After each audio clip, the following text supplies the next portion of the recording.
What's up, guys? Back again with another UFC Fight Picks video on the UFC Fight Night card, Ngannou versus Velasquez. I'm gonna go ahead and start with the main card fight picks. So obviously you got the main event right there up top, but I'll go ahead and start with the first fight on the main card. According to this, anyway, we got Andre Fili versus Myles Jury. So Myles Jury just got knocked out in his last fight against Chad Mendes. And Andre Fili, let's see, he's coming off a loss. And Fili is the underdog here in this matchup. So yeah, he just actually lost against Michael Johnson. But Johnson did pretty good in that fight.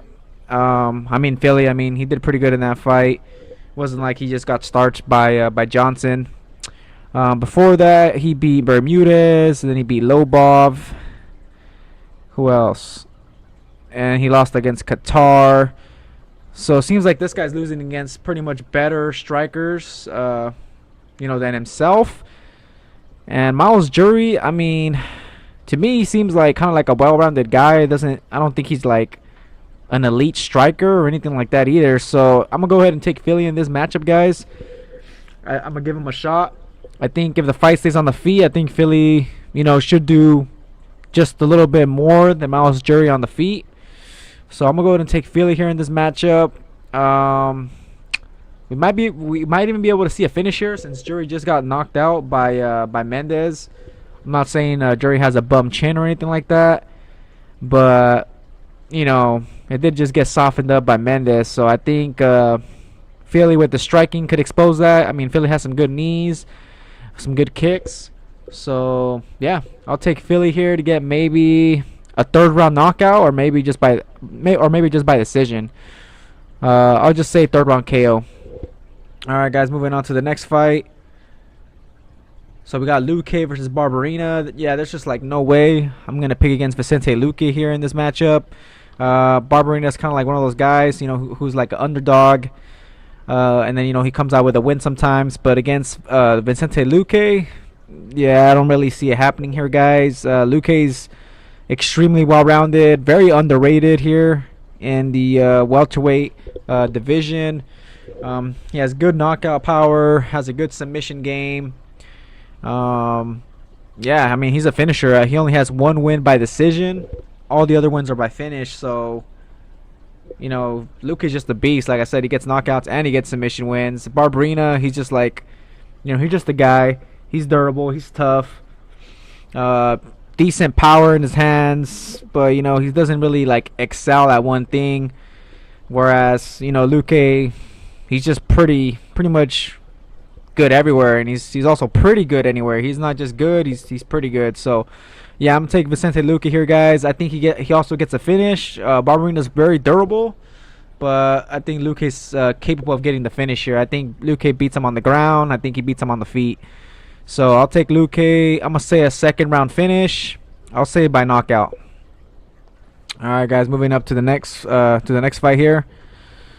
So we got Caceres versus Kron Gracie. So Kron Gracie is obviously a very high level jiu-jitsu guy. Obviously, just you could tell right by his last name there, Gracie. Caceres, this guy's been in the UFC for a while. His record ain't really that great, 14-11. He's just, he's just kind of there.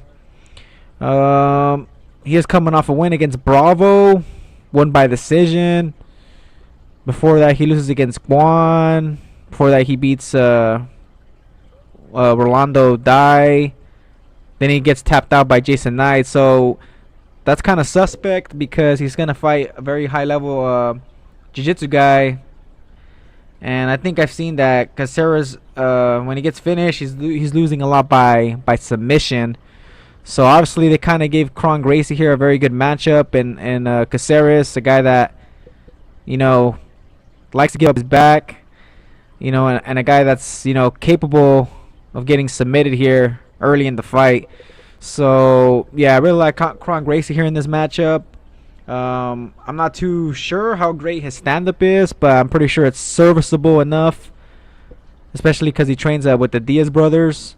So yeah, I'll take Kron Gracie here. I think he gets a submission win. I'll say a first, if not a second round submission.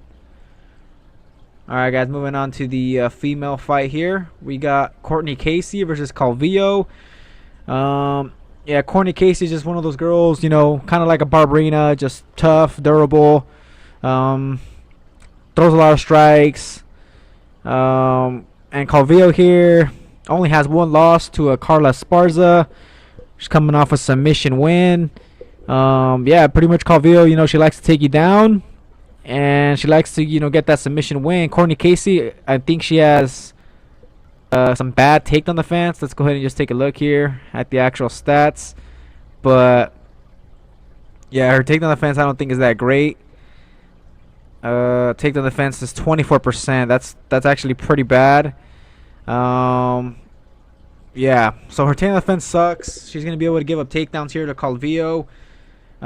Should be, I'm not gonna say like an easy win for Calvillo, but I think Calvillo here should be able to get the win, guys, with her takedowns and then her getting on top, looking for some sort of submission.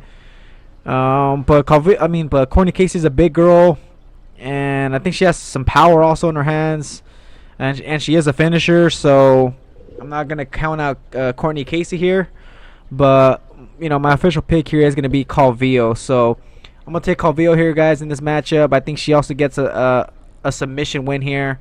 I'm gonna say probably in the second round. So second round submission for Calvillo. All right, guys, moving on here to the co-main event. So this is pretty much an even type of fight here. We got both guys here coming off losses. Obviously, James Vick just got slept by Justin Gaethje.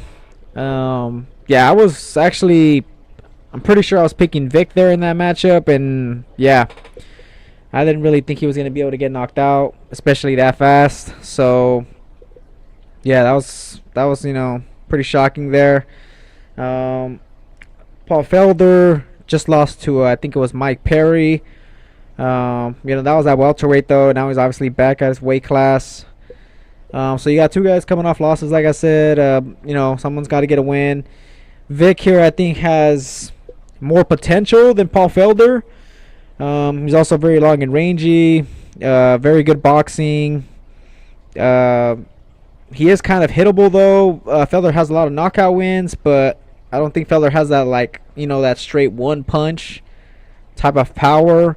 But Vick's chin, I mean, this guy has been finished twice, both by knockouts, so that chin's starting to look a little suspect, and his striking defense isn't that great.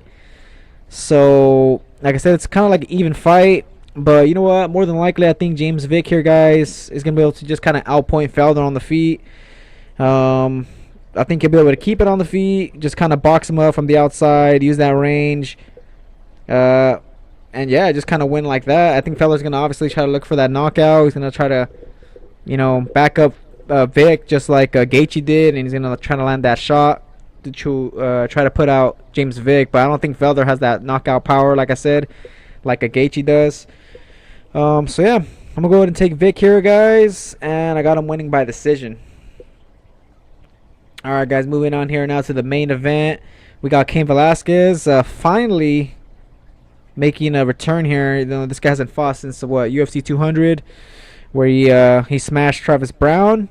He's fighting against Ngannou. Ngannou's coming off a pretty good win against Curtis Blades. I actually thought Curtis Blades was going to be able to just dominate Ngannou on the ground, but you know, Ngannou's going to do what he wants to do, and you know, he's going to get knocked out, right?